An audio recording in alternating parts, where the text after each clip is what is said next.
साथियों हम लोग तो मौके पर थे, वो सीन कभी भूलेगी नहीं, इसलिए कहना है कि बिहरल छतिया नहीं बीस रे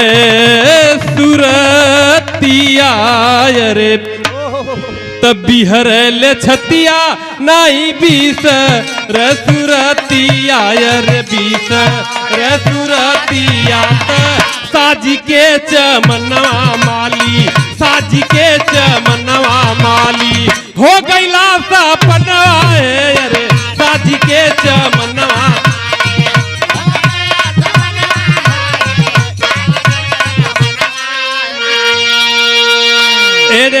अरे बिहरल छतिया नहीं बीस रे सुरतिया रे, बीस रे सुरतिया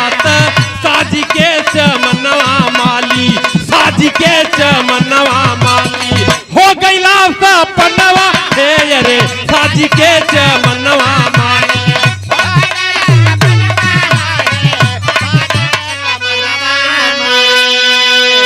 अब के अभागा के, अब के अभागा के करी रखवारी, अब के अभागा के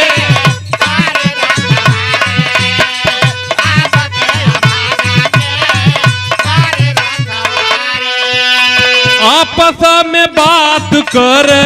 फूल फूलवारी, आपस में बात करे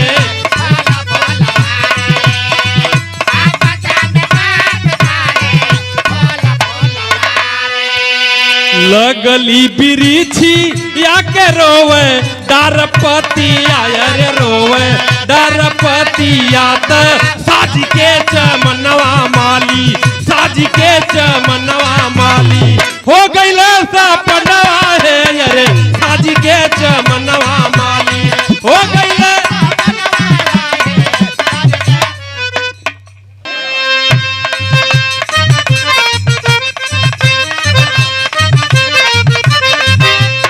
अरे दुनिया के रीत हो,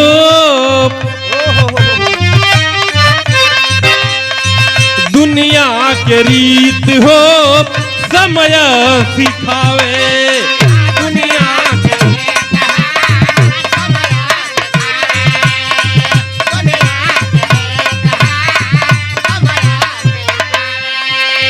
चाहे वाला ढेर जेकर, चाहे वाला ढेर जेकर पहले हटावे, चाहे वाला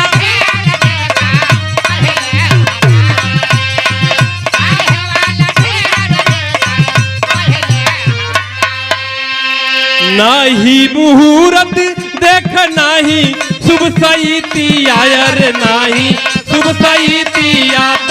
साजी के चमनवा माली, साजी के चमनवा माली हो गईला सपनवा रे, साजी के चमनवा। आखिरी लाइन समय का भाव ये लिए कुल देख के, हाँ कम समय में लपेट के आखिरी लाइन में का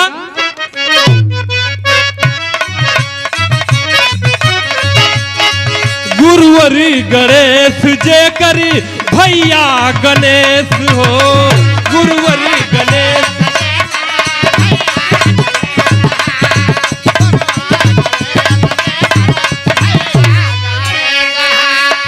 बाल जीत के छोड़ला गुरु कभी राम नरेश हो, बाल जीत के